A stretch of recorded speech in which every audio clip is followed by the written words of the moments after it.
highly favored ስትሆኚ እንደዚህ ማትገቢበት የለም ላንቺ የተከለከለ ቦታ የለም በሮች ክፍት ናቸው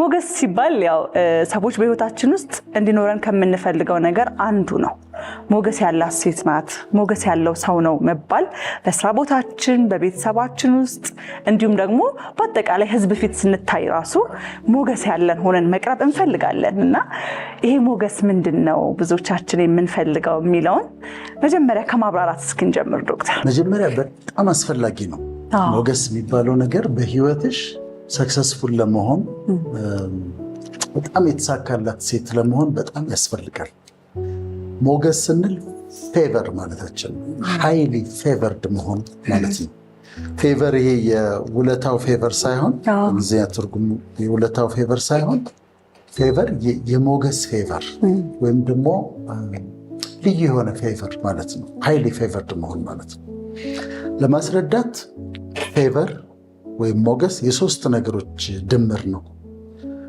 መወደድ አንድ መደነቅ ሁለት እና መከበር የሶስቱ ድምር መወደድ መደነቅ መከበር loved admired እና respected ወይም honored ነው ማለት መሰለኝ አንድ ሴት ሞገስ አላት ስንል በጣም የተወደደች ሴት ናት በጣም የምትደነቅ ሴት ናት እንደው በጣም የምትከበር ናት አንድ ሰው ሞገስ አለው ፌቨርድ ነው highly favored ነው ስንል የሚወደድ ሰው ነው የሚደነቅ ሰው ነው የሚከበር ሰው ነው ማለታችን ነው ለምንድን ነው የሶስቱ ድምር የሆነው በጣም ተወዳጅ ሰዎች አሉ እከሌው በጣም እኮ ወደው ይሉሻል ታከብሪዋለሽ ወይ ብለሽ ጠይቂያት አይ ማክበርም ጋር አይደለም በጣም ነው የምወደው ምክንያቱም ክብር አይመጣላት ይጎላል ክብሩ ጋር ይጎላል ተወዳጅ ነው መከበሩ ላይ ግን ይጎላል ወይም ደግሞ የሚደነቅ ይሆናል መከበሩ ላይ ግን ይጎላል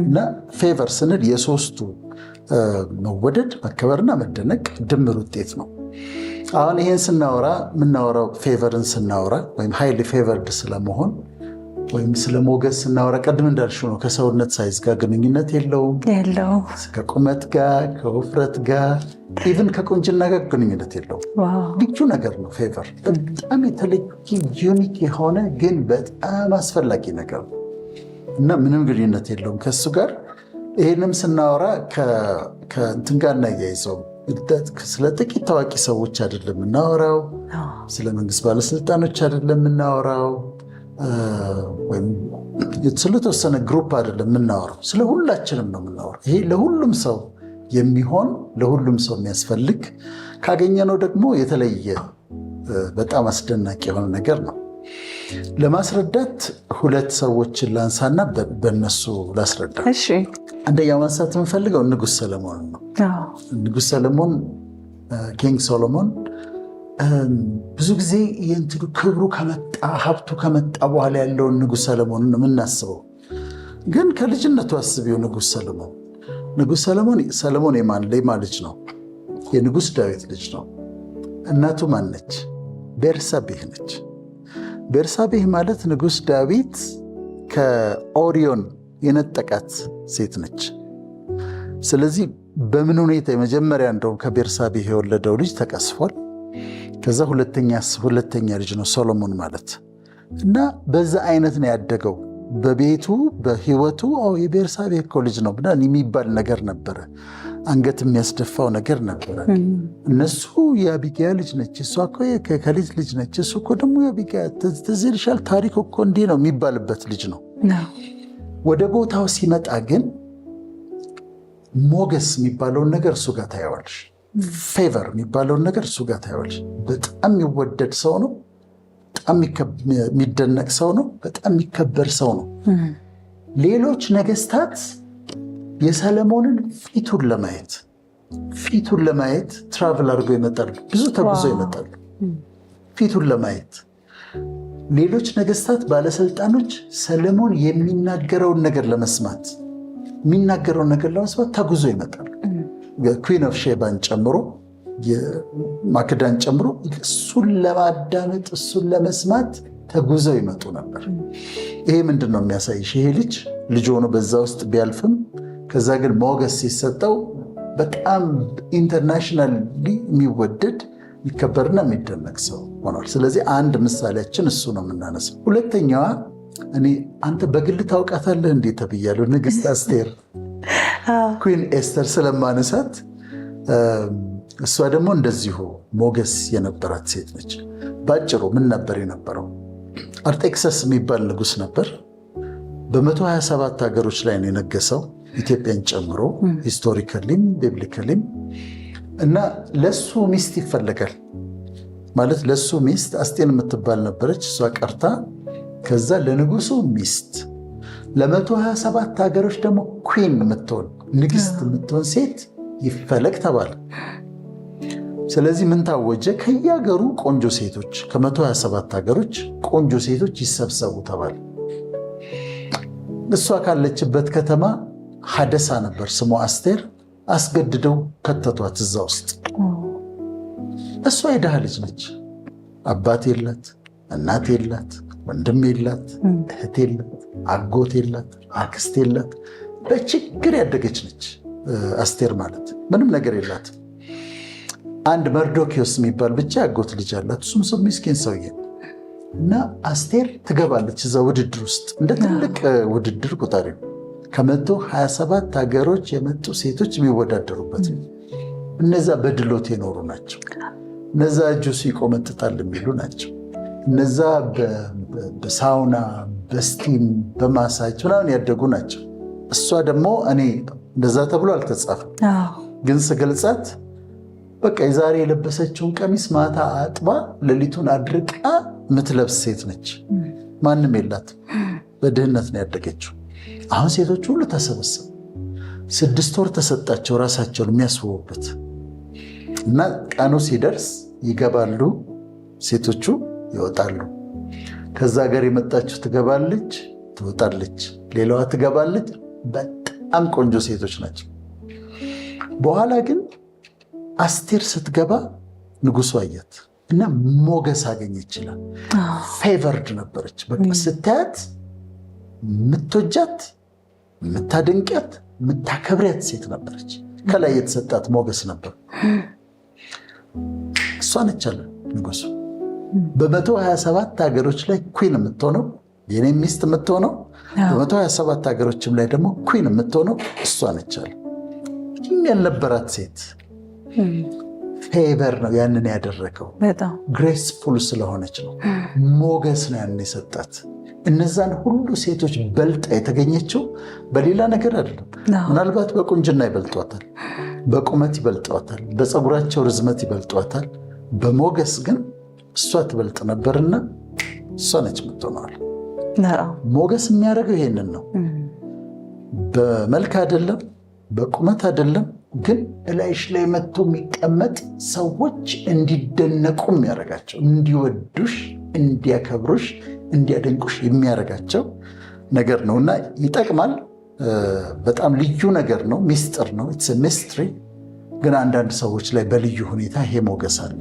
ስለዚህ ሞገስ ነው የምናወራው ዛሬ እና እሱን እናስረዳለን፣ ጥቅሞቹንም እናስረዳለን። ስለዚህ ሞገስ ራሳችንም ላይ የምንሰራው ነገር ጭምር ነው ማለት ነው። በኋላ ስንመጣ እንዴት ነው የሚገኘው የሚለው ላይ ስንመጣ እናያለን። ሰርተን ራሳችን ላይ ሰርተን የሚመጣ ነው። የፈጣሪም ስጦታ ነው። ግን በጣም ልዩ ነገር ነው። እናየዋለን፣ በዝርዝር እናየዋለን። እሺ፣ ወደ ቀጣዩ ሀሳባችን ስንገባ እንግዲህ ሞገስ ይሄ ከሆነ እንደዚህ ከገለጽ ነው ሞገስን ማግኘታችን በህይወታችን ላይ ሞገስን መላበሳችን ምን ይጠቅመናል፣ ምን የምናገኛቸው ጥቅሞች አሉ የሚለውን ደግሞ ቀጥለን እናነሳለን በዝርዝር። የመጀመሪያ ያነሳ ነው እድሎችን ወደኛ ያመጣል ነው። ሞገሳም ከሆንን ሞገስን ከተላበስን ከምናገኛቸው ጥቅሞች መካከል እድሎች ወደኛ ይመጣሉ ነው። ስለዚህ ሞገሱ ይስበዋል ማለት ነው። እነዛን እድሎች ወደኛ ቃሉ እሱ ይስበዋል፣ እንደ ማግኔት ይስባቸዋል። ኦፖርቹኒቲስ የሚባሉትን እድሎችን ወደ አንቺ ይስባቸዋል። አንቺ አትሄጂም ወደ እነሱ፣ እነሱ ናቸው ወደ አንቺ የሚመጡት። አንቺ ፈልገሽ ሳይሆን ተፈልገሽ ነው የምትገኘው። ሞገስ በአንቺ ላይ ካለ ተፈልገሽ፣ ባለሽበት ተፈልገሽ ነው የምትገኘው።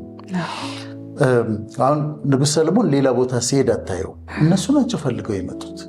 ሳባ ንግሥትም እሷ ነች ፈልጋ የመጣችው። ነገስታቱም ፊቱን ለማየት ከሱ ለማዳመጥ እነሱ ናቸው ፈልገው የመጡት እና ወደ አንቺ እንደ ማግኔት እድሎችን ይስባቸዋል። አንቺ ሳታመለክቺ ሳትጠሪ ምን ሳትይ ወደ አንቺ ይጠራቸዋል። አስቴርም ተገዳ ነው የገባችው። ልወዳደር ብላ አልገባችም። ኩዊን መሆን አለብኝ አይደለም፣ በግድ ነው የወሰዷት። ሙቪም አለ ኩዊን ኤስተር የሚል ወይም ደግሞ ዋን ናይት ዊዝ ዘ ኪንግ የሚል እና በግድ ነው የተወሰደችው። ግን ሄዳ ግን በግድ ተወስዳ ንግስት ነው የሆነችው። ሞገስ ይህን ያደርጋል። አንዳንድ ጊዜ አክስቶች እንደዚህ ሲመክሩ እስቲ ወጣ በይ ይሉሻል። እንዲባል እንዴት ይመጣል? ሰርግም ሂጂ ደግሞ ሰርግም ሂጂ ግብዣም ሂጂ ታይ እና መውጣት አለብሽ ይሉሻል ባል እንዲመጣ። ሞገስ ሲኖርሽ ቤትሽ ድረስ ይመጣል። የስራ እድል ቤትሽ ይመጣል። ባልየው ቤትሽ ይመጣል። የሌላ እድሎች አንቺ ጋር ነው ይመጣ እና ፌቨር መሰለሽ የሚያደርግ ሃይሊ ፌቨር ስትሆኝ ራሳቸው የተሳቡ እድሎች ወደ አንቺ ይመጣሉ። እኔ ራሴን ምሳሌ ባደርግ ሞገስ አለኝ ለማለት ሳይሆን ናቹራሊ ግን ነገሮች ወደ እኔ ይመጣሉ እንጂ እኔ ወደ ነገሮች አልሄድም።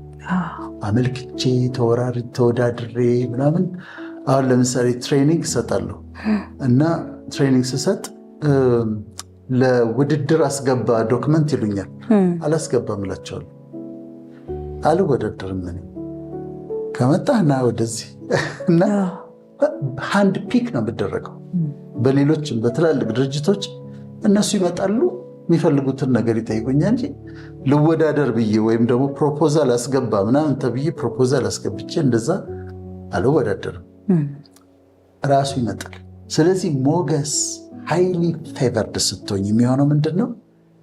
ነገሮች፣ እድሎች እየፈለጉሽ ያሳደዱሽ ወደ አንቺ ይመጣሉ። አንዱ ጥቅም ይሄ ነው። በዛም ልክ ደግሞ በሮችም ይከፈቱልናል። ብዙ በሮች በህይወታችን የሚያስፈልጉንም በሮች ሞገሳም የሆንን ሰዎች በቃ ይከፈቱልናል ማለት ነው በቀላሉ። ሁለተኛ እሱ ነው። አንዳንድ ግሮሰሪዎች ስትሄጂ እኛ ሀገር አለ ይምታታብኛል ከውጭ ጋር። እኛ ሀገር በልምድ ግሮሰሪ ሲባል ያው መጠጥ ቤቶችም ግሮሰሪ ይባላሉ። ግን ብዙ ጊዜ ዶክተር ያው አንተ ከለመድከው ከውጭው አንጻር ሱፐርማርኬት ግሮሰሪ እንደምትል አውቃለሁ። ብዙ ውጭ ያሉ ሱፐርማርኬቶች ስትሄጂ ልክ በሩ ጋር ስትደርሺ ምን ይሆናል? አሁን ዱባይ ምናምን አይተሻል።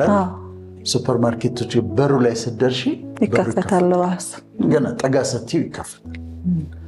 ሞገስ ላላቸው ሰዎች እንደዛ ነው በሮች።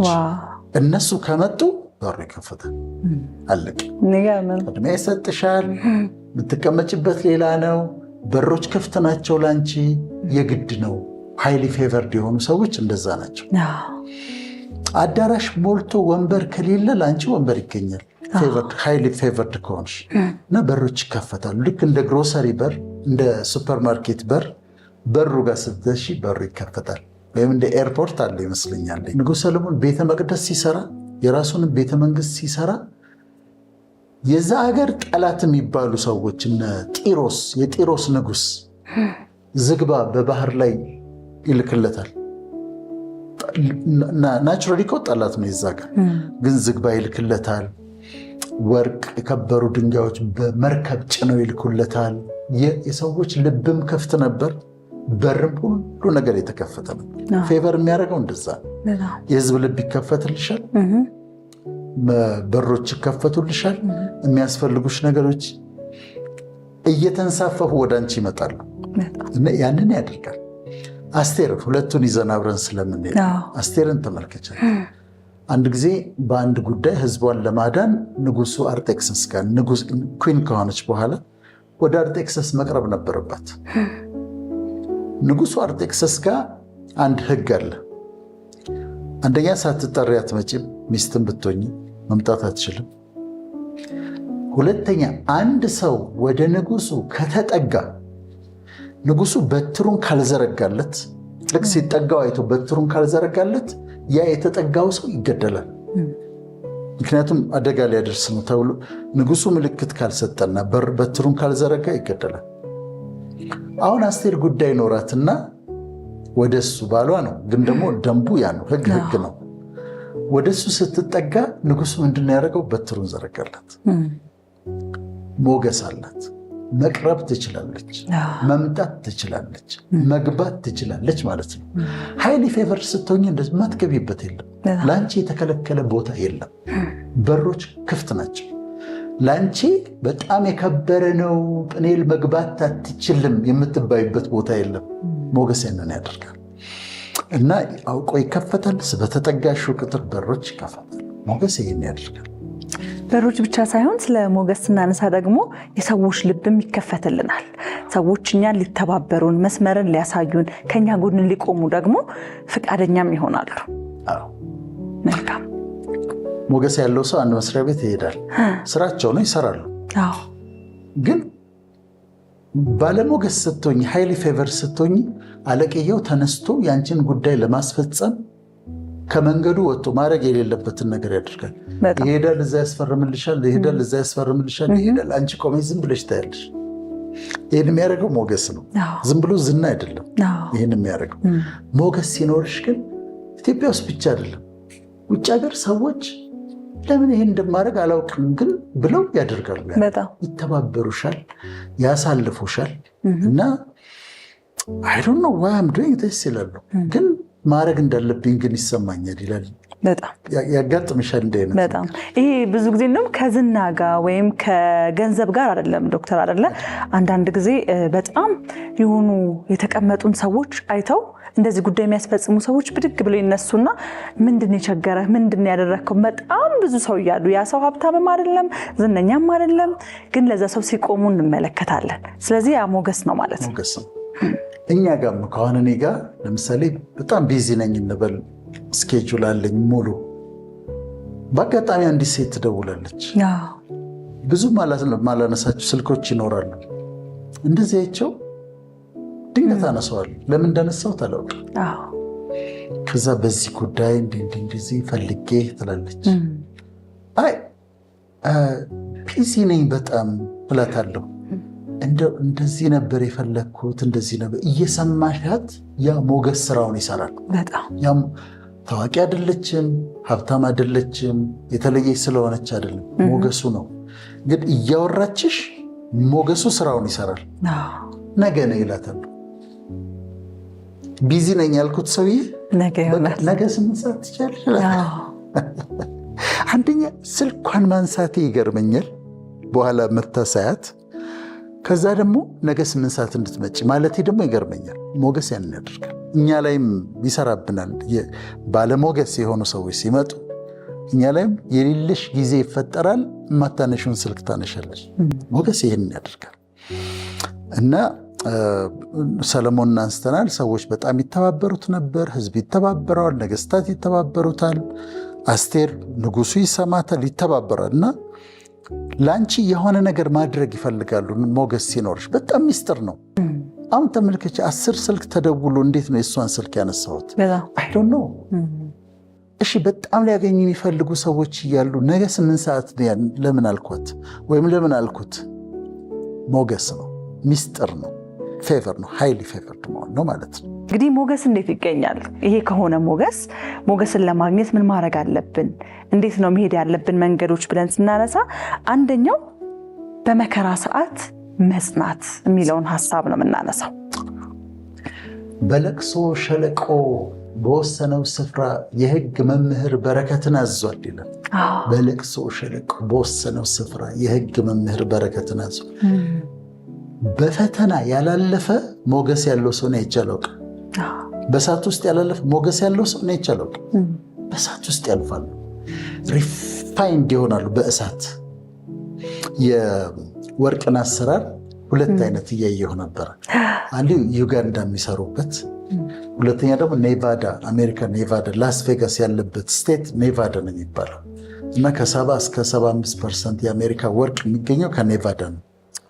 እና ትራዲሽናሉን አየሁ ዩጋንዳ እንዴት እንደሚሰሩት፣ እዛ ደግሞ ኔቫዳ ደግሞ እንዴት እንደሚሰሩት አየሁ። እዚህ ዩጋንዳ ከጭቃ ውስጥ ገብተው ሲያጥቡ ምን ሲሉ ፕሮሰስ አላቸው የሚያደርጉት። መጨረሻ ላይ እሳት የግድ ነው። በእሳት አልፎ ነው ወርቀው ነው የሚወጣው። ዩጋንዳ፣ ኔቫዳም እንደዛ ነው። ድሪል ያደርጋሉ፣ በጣም ወደታች ይቆፍራሉ። ከዛ እዛ ወርቅ ያለበትን አካባቢ ያፈነዱታል። እንደዚህ ኤክስፕሎድ ያደርጋል፣ አካባቢውን ያፈነዱታል። ባዶ ሜዳ ነው፣ እንዲፈነዳ ያደርጋሉ። በኤክስካቬተር ይዛቃል፣ ይወሰዳል። ከዛ ፕሮሰስ ይደረጋል፣ ኤሌክትሮሊሲስ ያለው ፕሮሰስ። መጨረሻ ላይ ግን የግድ በእሳት ውስጥ ማለፍ አለበት። ስለዚህ ከሞገስ በፊት መከራ ግድ ነው ማለት ነው። ግድ ነው። የለም ወርቅ ሞገስ የሚለብሰው ወርቅ ፐርሰናሊቲ ነው። ወርቅ የሆኑ ሰዎች ናቸው ሞገስን የሚለብሱት። ሲልቨር አይለብስም፣ ብረት አይለብስም፣ ናስ አይለብስም። ወርቅ የሆኑ ሰዎች ናቸው። ወርቄው ደግሞ ዩጋንዳም ይሰራ ትራዲሽናሊ በእሳት ውስጥ ያልፋል። ኔቫዳም የመጨረሻ ሞደርን ፕሮሰስ መጨረሻ ላይ በእሳት ሲያልፍ ታየዋለሽ። በእሳት አልፎ ነው ወርቅ የሚሆነው ከሌላው ነገር ነጥሮ የሚወጣው ሪፋይንድ። ሞገስ ያላቸው ሰዎች ሃይሊ ፌቨርድ የሆኑ ሰዎች በመከራ ውስጥ አልፎ ነው የሚወጡት። ያለ መከራ የለም። ጎልድ ካልሆንሽ ፌቨር አትለብሽም። ፌቨር ለመልበስ ደግሞ በመከራ ውስጥ መጽናት ያስፈልጋል። በሸለቆ ውስጥ